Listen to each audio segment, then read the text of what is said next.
दलित दलित समाज के लोगों को मोटा गांव में बाल नहीं काटते, कोई मटके से उनके घरों का पानी नहीं पीना, खटिए पे नहीं बैठने देते, बाद में उनके खेत में जाना तो उनकी इजाज़त लेनी पड़ती है।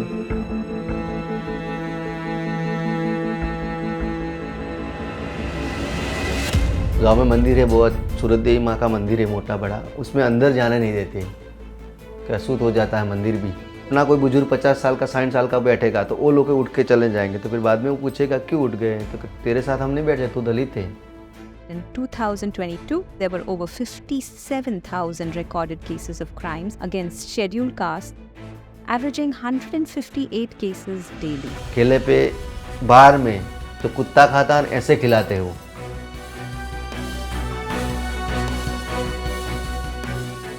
तो इनको प्रॉब्लम बहुत होता है कि तुम दलित हो, दलित घोड़ी पे बैठ नहीं सकता, पगड़ी नहीं पहन सकता, हम दलित क्यों घोड़ी पर नहीं बैठ सकते हैं? कि हम जिंदा है लेकिन मरे मरे जी रहे हैं। दिल में तो बहुत महसूस होता है कि क्या करें।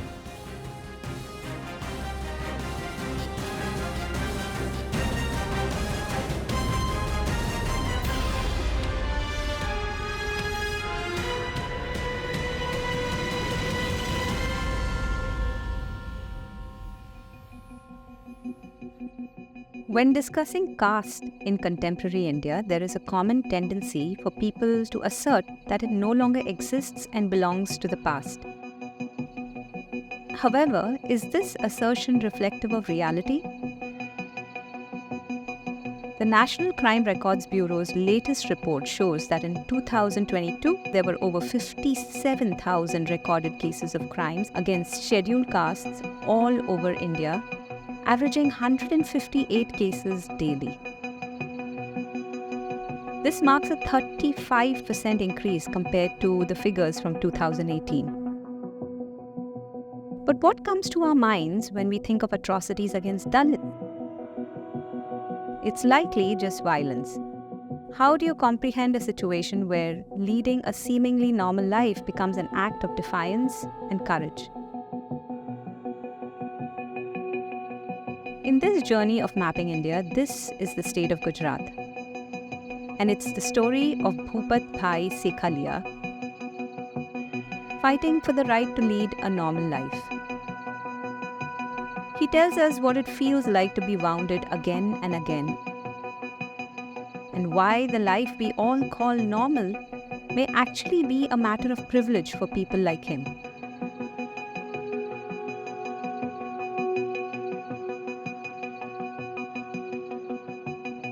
मेरा नाम भूपत भाई कनुभाई सेखलिया है।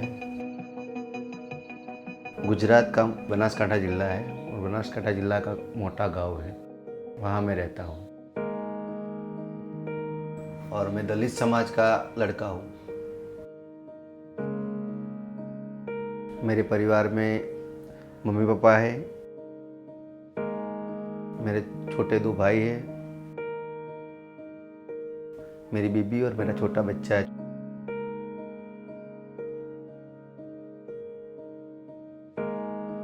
मेरे मम्मी पापा ने हमको पालने के लिए, बड़ा करने के लिए लोगों के मजूरी की, उनके सामने जो बोला, किसी भी चीज़ का सामना करना पड़ा उनको। परिवार छोटा था और पापा पे बहुत जवाबदारी थी और बहुत तकलीफ झेल के हमको बड़ा किया है। माँ और पापा का दोनों का प्यार पापा ने दिया है। मॉम तो बहुत बीमार रहती थी। अब उनकी जगह मैं लेना चाहता हूँ कि जो उन्होंने किया तो आज मेरे पे है सब कुछ, कि जो तकलीफ उन्होंने देखी है ना, वो अगले परिवार में कोई न देखे, अच्छी तरह रहे, शान से रहे, अपने तौर तरीकों से रहे, ऐसा करना चाहता हूँ। ऑटो रिक्शा चलाता हूँ और हमारे 5-6 जन हैं परिवार में। हम 6 जनों का जो भी मेरे से जो भी बनता है उनके लिए करता हूँ। जो भी कोई भी पैसों की कोई भी दिक्कत हो, कोई भी कपड़ा चाहिए, कोई दवा दारू चाहिए, कुछ भी चाहिए, तो जो भी मेरे से बनता है और सब कुछ मैं ही करता हूँ। पूरे घर की जिम्मेदारी मेरे पर है।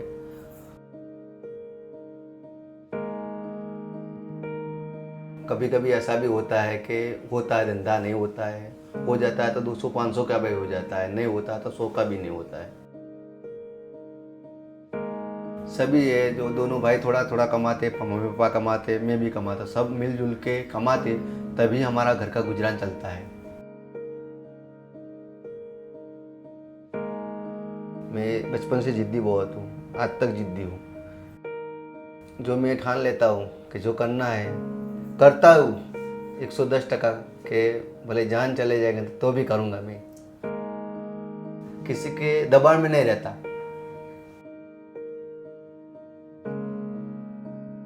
मेरे को तो मेरे पापा से पापा के सिवाय किसी से डर नहीं लगता है, और माँ से बहुत प्यार करता हूँ, भाइयों से बहुत प्यार करता हूँ। मेरे से भी ज़्यादा छोटा है, बहुत जिद्दी है, जो कि लाड़ प्यार से हमने हद से बाहर निकाल दिया है उसको। उसको कभी डांटा नहीं है। छोटा भाई जो भी मजदूरी मिलती है वो करता है, कलर काम करता है कोई।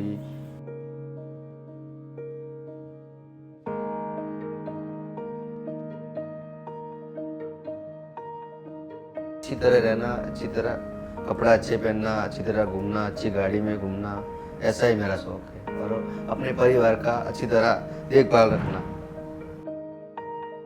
लेकिन हम दलित समाज के लोगों को मोटा गांव में कोई हक मिलता नहीं। पहले तो यहाँ पे पहले तो राजपूत समाज आती है, फिर ठाकुर समाज आती है, थोड़े बड़े रावण है, थोड़े वाल्मीकि भी दलित में आते हैं, फिर प्रजापति है, नाई है, थोड़े लोहार है, ऐसे ऐसे लोग रहते हैं। 8-10 जात है अलग अलग।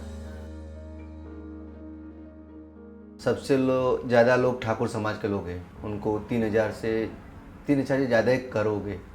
हमारे 80 घर है। हम दलित समाज के लोगों को मोटा गांव में पहले बाल नहीं काटते, कोई मटके से उनके घरों का पानी नहीं पीना, खटिए पे नहीं बैठने देते, बाद में उनके खेत में जाना तो उनकी इजाज़त लेनी पड़ती है।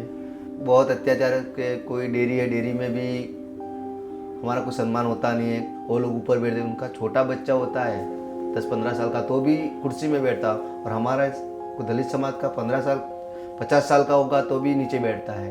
ऐसा यह भेदभाव अछूत वाला चलता है। बोकड़े पे बैठे तो जो कोई वो लोग बैठे हों, राजपूत समाज, ठाकुर समाज का, कोई भी समाज, ऊंची समाज के, जो अपना कोई बुजुर्ग 50 साल का 60 साल का बैठेगा तो वो लोग उठ के चले जाएंगे। तो फिर बाद में वो पूछेगा क्यों उठ गए, तो तेरे साथ हम नहीं बैठ जाए, तू दलित है।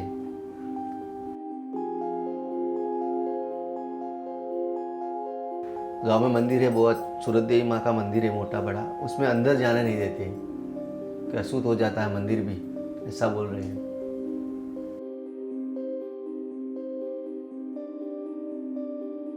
जो खेत मजदूरी के लिए जाते हैं, कोई भी जाए दलित समाज का, काम करवाने के बाद जो उसको बोलते हैं कि घर से तुम्हारा वटका लेके आना, पानी का गिलास लेके आना, फिर उसमें देते हैं खाना और दूर रखते हो।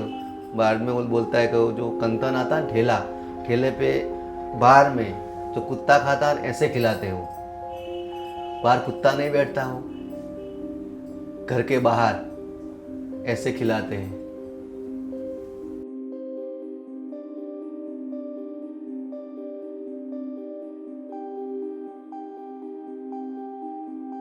हमको ही तकलीफ झेलनी पड़ती है। कोई भी प्रॉब्लम होता है तो हम दलित पे अत्याचार होता है। हमें यहाँ रहते हैं तो हम खाली एक नाम के ही रहते हैं, हमारा कोई है ही नहीं। घर है, ज़मीन है, परिवार है, लेकिन कोई गाँव का कोई सपोर्ट नहीं है। दिल में तो बहुत महसूस होता है कि क्या करें, लेकिन मजबूरी होती है ना, तो सब कुछ करना पड़ता है। काम नहीं करते तो घर परिवार भूखा मर जाएगा। उनके वहाँ जाते 200-300 देते हैं तो अपना घर चल जाता है और 2-5 जनों का खाना भी हो जाता है। जो उनसे भी कोई भी झगड़ा कर देंगे तो वो लोग बंद कर देंगे, तो कहाँ जाएंगे। वो लोग उनके वहाँ मजदूरी करने जाते, जो भी किराया देते, जो भी जैसा बर्ताव करते, वो लोग हंसते हंसते सहन करते हैं। हम जिंदा है लेकिन मरे मरे जी रहे, मर मर के जी रहे हरदम। कोई भी पॉइंट निकाल के हमको नीचा ही दिखाते। तो दलित का लड़का है तो ऐसे नहीं कर सकता, मूछ नहीं रख सकता, अच्छी तरह कपड़े नहीं पहन सकता, अच्छे जूते नहीं पहन सकता। जो चलन है और राजपूत समाज का है इधर। मान लो कि मेरे छोटे भाई का शादी है तो मेरे को घोड़ी लानी है, तो घोड़ी तो हम ला लेते, पर उनको परमिशन लेना पड़ती। क्यों? कि इनको प्रॉब्लम बहुत होता है कि तुम दलित हो, दलित हो, दलित घोड़ी पे बैठ नहीं सकता, पगड़ी नहीं पहन सकता। कि ये लोग दलित है और घोड़ी लाने की बात करते तो वो षड्यंत्र रचेंगे उसका, राजपूत समझ वाले, कि लाने दो, बोलो इनको लाने दो। कहेंगे कुछ और करेंगे कुछ और। पहले बोलेंगे हमको हौसला दे देंगे, हमको टारगेट करने के लिए, फिर बाद में कहेंगे तुम दलित और घोड़ी पे बैठोगे।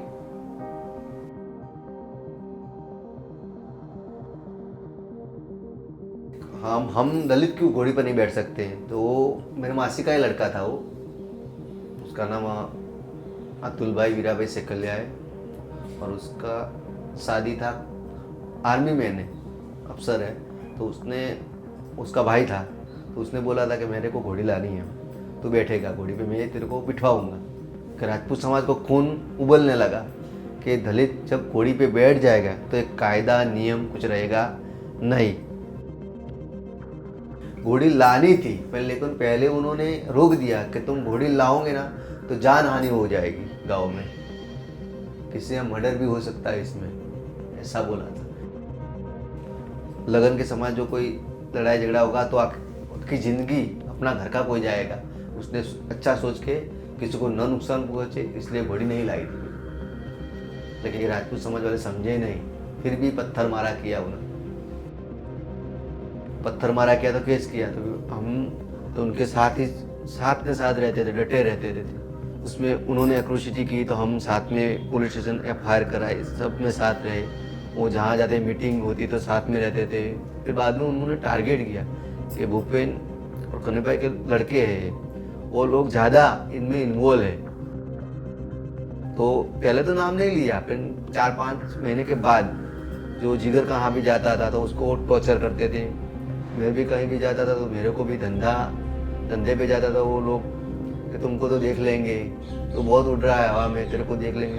और टारगेट करने के बाद जिगर हाथ में आ गया कि वो बैठा था, रास्ते में ही बैठा था, तो उसको बोला कि तेरी को बहुत चर्बी है, तो दलित और चर्बी है, तो गूगल्स पहनता है, अच्छे कपड़े पहनता है, अच्छे शूज पहनता है, दाढ़ी मूछ रखता है, तेरी चर्बी हम निकाल देंगे, हम राजपूत है। तो ये सुन के आके घर पे आके बैठ गया।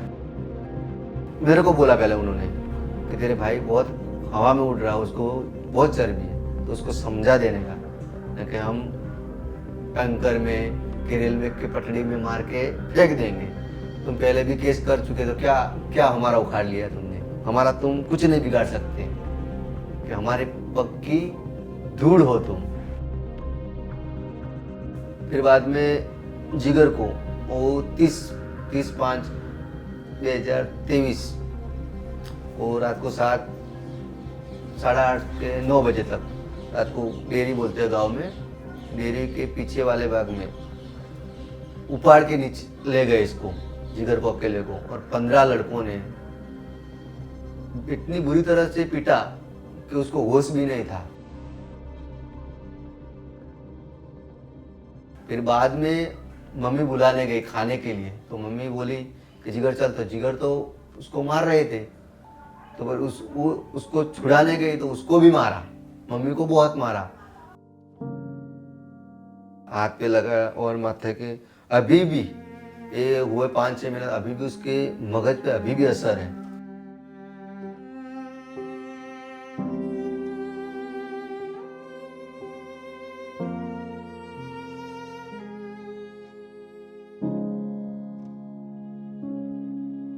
जिगर को बहुत पीटा, फिर बाद में घर पे लाया, पुलिस को इन्फॉर्म किया, घर पुलिस स्टेशन लगता है, तो उन्होंने बोला कि केस करना है। तो मैंने बोला कि मेरे को कोर्ट में नहीं करना, मेरे को सिविल केस करने का है, कि मेरे को इनको मारा उसका न्याय चाहिए।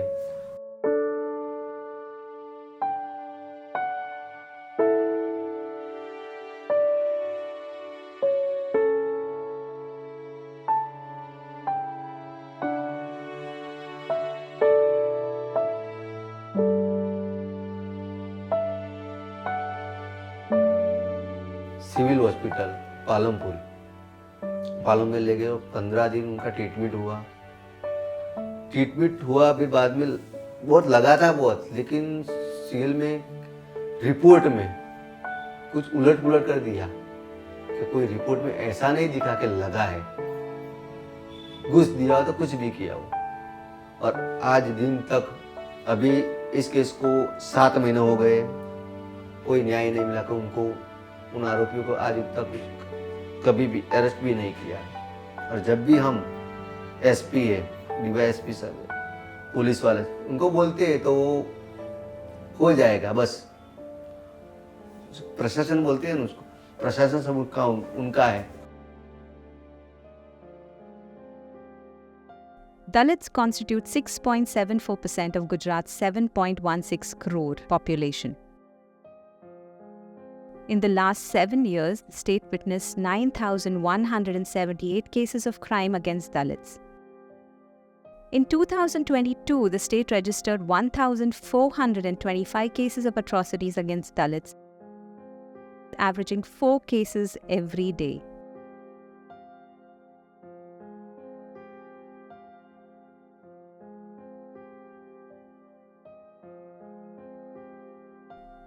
Despite the high incidence, conviction rates are shockingly low.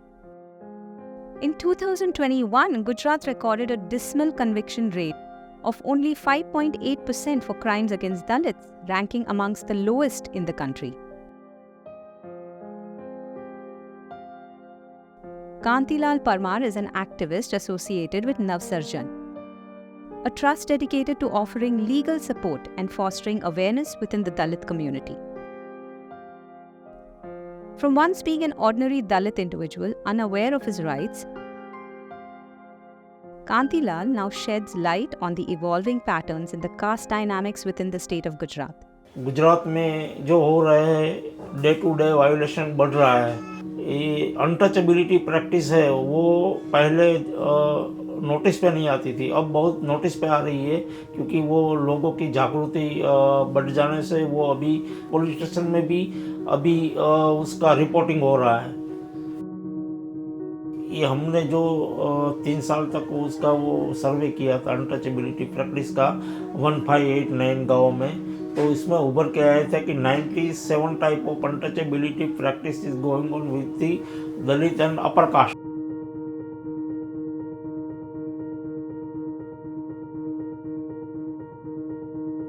कोई भी जो दलित युवा है वो अवेयरनेस की वजह से कहीं से भी वो अपने अधिकार की बात सीख के आया, और जब वो अपना अधिकार मांगने की कोशिश करता है या बराबरी की बात करता है, तो ये डोमिनेट कास्ट के लोगों को वो मुश्किल पैदा होती है कि हमारी बराबरी करने की कोशिश कर रहे हैं तो प्रॉब्लम होता है, तब ये वायलेंस की शुरुआत होती है।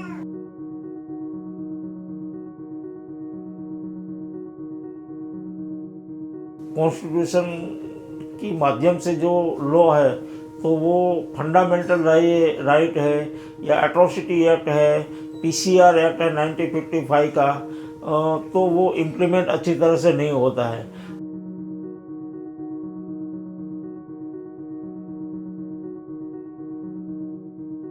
एट्रोसिटी एक्ट में ऐसा है कि ये जो रूल 16 है तो उसमें एक 20 लोगों की चीफ मिनिस्टर के चेयरमैनशिप में state vigilance and monitoring committee होनी चाहिए, और सारे स्टेट में वो state monitoring and vigilance committee देखेगी हर 6 महीने में कि एट्रोसिटी एक्ट का इम्प्लीमेंटेशन होता है या नहीं होता है। जो विजिलेंस कमेटी होनी चाहिए वो अभी 1 बरस से ज़्यादा समय हो गया, लेकिन उसका वो रचना ही नहीं हुई है, समिति नहीं बनाते हैं, उसकी हर 6 महीने मीटिंग नहीं करते हैं, उसका जो फॉलोअप नहीं लेते हैं, रिव्यू नहीं करते हैं लॉ का इम्प्लीमेंटेशन का।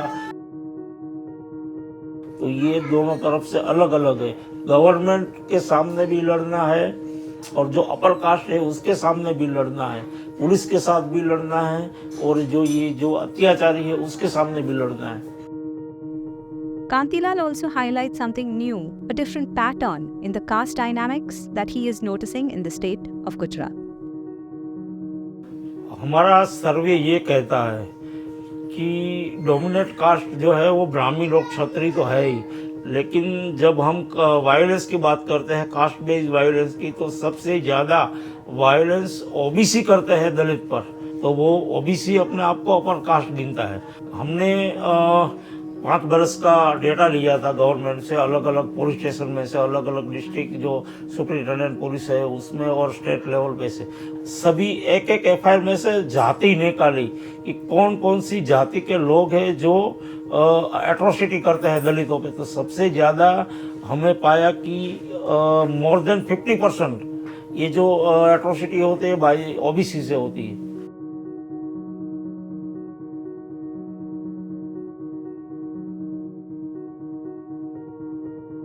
अनटचेबिलिटी फ्री इंडिया हो, इसके लिए आर्टिकल 17 रखा है। तो आर्टिकल 17 का अभी कुछ इम्प्लीमेंटेशन नहीं हो रहा है।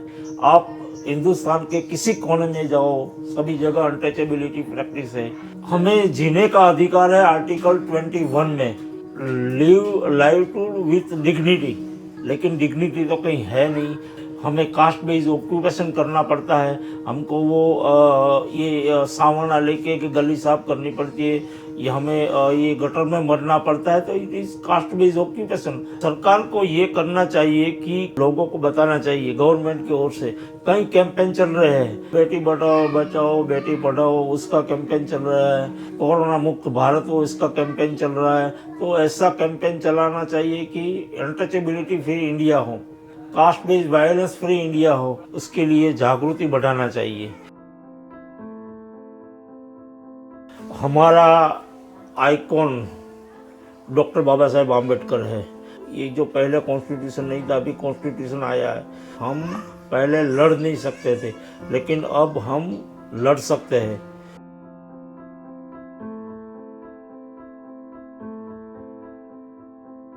हमें हमारे हक के लिए लड़ रहे हैं। समान से बैठे उठे सब कुछ कर सकते हैं, सरपंच भी बन सकते हैं इस गांव में, ऐसा हक चाहिए। और कोई हमें ढेठ, कोड़ा, हरिजन ऐसे एक खराब शब्द है, हमको गिराने वाले शब्द, ऐसे शब्द न बोले। जो गाँव करता वो हम कर सके, घोड़ी ला सके, बाल कटवा सके, कपड़ा अच्छा पहने, खेत मजदूरी में जाए, अच्छे खाना अच्छा मिले।